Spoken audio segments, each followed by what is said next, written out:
अस्सलामुअलैकुम वरहमतुल्लाहि वबरकातुहू। नाज़रीन हज़रात, आपका मेरे इस वीडियो पे खैर मक़दम है। आज का हमारा टॉपिक है तौबा।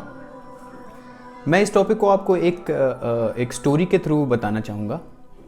अब हो सकता है कि मैं वो स्टोरी आपको नरेट करूँ और आपको समझ आ जाए। अगर समझ आ जाए तो इसको वीडियो को शेयर कीजिएगा अपने दोस्तों के साथ, ताकि लोगों तक मेरा पैगाम पहुँच सके। तो ये स्टोरी जो है वो सही बुखारी से ली गई है, और सही बुखारी शरीफ में एक शख्स के बारे में ज़िक्र आता है जो कि 99 कत्ल कर चुका है। और 99 कत्ल करने के बाद उसके जहन में ये ख्याल आता है कि वो तौबा करना चाहता है इन चीज़ों से, क्योंकि वो समझ चुका है कि ये चीज़ें गलत है, जो भी चीज़ें वो कर रहा है वो गलत है, और वो फॉरगिवनेस पाना चाहता है। तो वो चाहता है कि भाई कोई उसको बताए कि वो कैसे तौबा कर सकता है।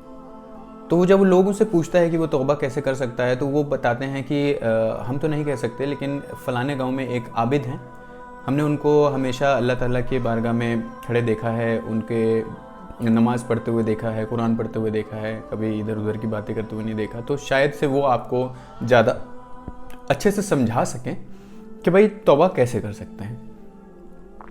तो वो इंसान उन आबिद को ढूंढने के लिए निकल पड़ता है, और वो उनसे जाके मिलता है। वहाँ जब मिलता है तो वो उनको बताता है कि देखिए ऐसा है, मैं तौबा करना चाहता हूँ, पर बैकग्राउंड ये है कि मैंने 99 लोगों को मार चुका हूँ, और ये मैं जब लोगों को मारता हूँ तो मुझे समझ में आता है कि भाई मैं कुछ गलत कर रहा हूँ, और इसी बात की मैं तौबा करना चाहता हूँ।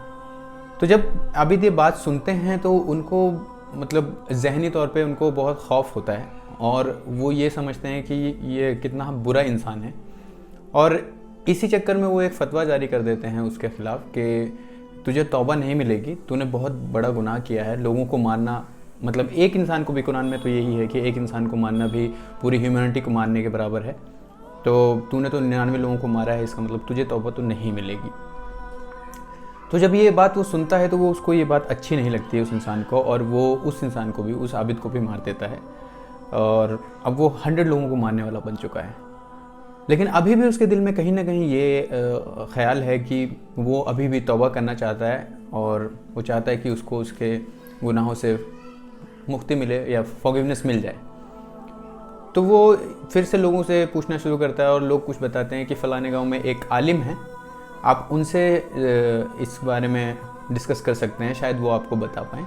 तो वो उन आलिम के पास पहुँचता है और अपनी पूरी बात बताता है कि भाई क्या क्या सिलसिला गुजरा है अभी तक उसके साथ। तो ये बात जब वो सुनते हैं तो वो ये कहते हैं कि देख, ऐसा ए बंदे, तेरे और खुदा के बीच में और तेरे और तौबा करने के बीच में कौन ही खड़ा है? तुझे अगर लगता है कि तुझे दिल से लगता है कि भाई तू गलत कर रहा है और इस चीज़ की तुझे माफ़ी चाहिए, तो तू डायरेक्टली अपना खुदा से मांग सकता है इन चीज़ों को। तो डायरेक्टली बोल सकता है कि मुझे तौबा करना है, मैं कभी आगे से इन चीज़ों को दोहराऊंगा नहीं। तो तू क्यों ही ये सोचता है कि भाई कहीं और जाके तुझे तौबा मिलेगी या कोई तुझे बताएगा कि तौबा कैसे करना है? तेरे और तौबा के बीच में कोई नहीं खड़ा है। तो ये बात सुनने के बावजूद भी वो इंसान यही कहता है कि नहीं, फिर भी मुझे कोई स्पेसिफिक जगह बताओ जहाँ पे मैं अच्छे से रह सकूँ, चीज़ों को समझ सकूँ, तौबा कर सकूँ।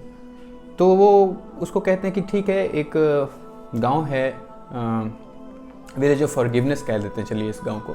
तो एक गाँव है, वहाँ जाके तू रह, वहाँ के लोग अच्छे हैं, वो लोग तुझे बता सकेंगे कि चीज़ें कैसे करनी है, क्या नहीं करनी है। और तू अपनी जगह जहाँ पे अभी तू रहता है उस जगह को छोड़ दे, क्योंकि वो जगह तेरे लिए सही नहीं है।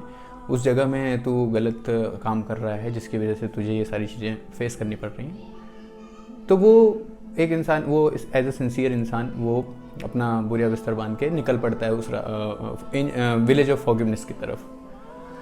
बट रास्ते में क्या होता है, विलेज ऑफ फॉरगिवनेस की तरफ जाते हुए रास्ते में ही उसकी मौत हो जाती है, और मौत होने के बाद उसके पास 2 फरिश्ते उतरते हैं। एक फरिश्ते का नाम है एंजल ऑफ फॉरगिवनेस एंड दूसरे का है angel of punishment. So angel of forgiveness कहते हैं कि भाई ये इंसान तौबा करने के रास्ते पे था, ये तौबा करना चाहता था, तो इसको अब फॉरगिवनेस मिल जानी चाहिए और इसको मैं लेके जाऊँगा, इसकी रूह हम कब्ज़ करेंगे।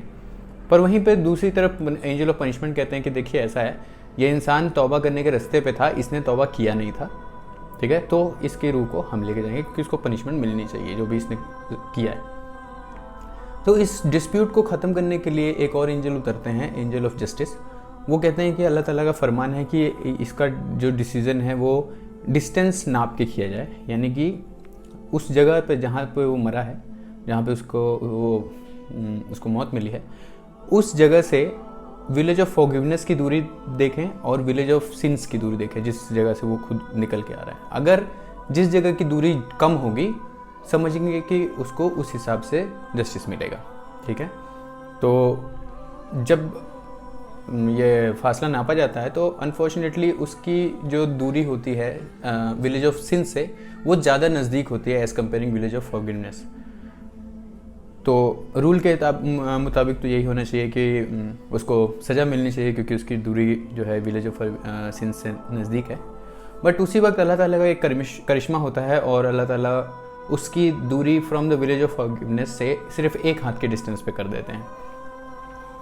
जब वो ये कर देते हैं तो इससे ये प्रूफ हो जाता है कि भाई ये इंसान की तौबा जो है वो कबूल हो चुकी है और एंजल ऑफ फॉरगिवनेस उसको ले जाते हैं। तो दोस्तों, ये स्टोरी बताने का मेरा यही मकसद है कि अगर आपके दिल में तौबा करने की, अगर आपने कुछ गलत किया है, फॉर एग्ज़ाम्पल आपने कुछ ऐसा किया है जिसकी वजह से किसी को नुकसान हुआ है, या किसी के माल में नुकसान हुआ है, या जान में नुकसान हुआ है, तो आपको उसके लिए किसी पर्टिकुलर टाइम का वेट नहीं करना है, या उसके लिए किसी पर्टिकुलर जगह का वेट नहीं करना है, जगह पे नहीं जाना है।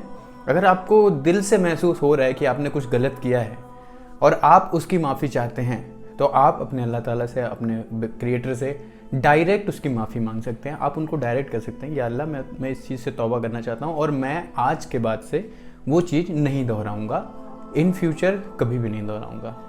तौबा करने का मतलब ये नहीं है कि आज आपने एक सिन कर दिया और आपने एक गलत काम कर दिया और उसकी तौबा कर ली और फिर अगले दिन वही कर दिया। It's not that thing. अगर आपको तौबा करना है तो आपको अपने दिल से वो चीज़ करनी पड़ेगी और दिल से ये समझना पड़ेगा कि ये चीज़ गलत है और इसको मैं आगे नहीं दोहराऊँगा। अगर आप ऐसा करते हैं तो आप बेशक अल्लाह के रास्ते पे हैं, बेशक अपने नबी के रास्ते पे हैं। तो मेरे दोस्तों, अगर आपको ये वीडियो अच्छी लगी और आपको लगा कि मैंने कुछ अच्छा आपके साथ शेयर किया है, तो आप इसको अपने दोस्तों के साथ शेयर कीजिए, ताकि उनको भी इस स्टोरी के बारे में पता चले और उनको भी ये पता चले कि तौबा करना क्यों ज़रूरी है। इसी के साथ मैं आपसे अलविदा लूँगा। अस्सलाम वालेकुम रहमतुल्लाहि व बरकातुहू। जज़ाकल्लाहु खैर।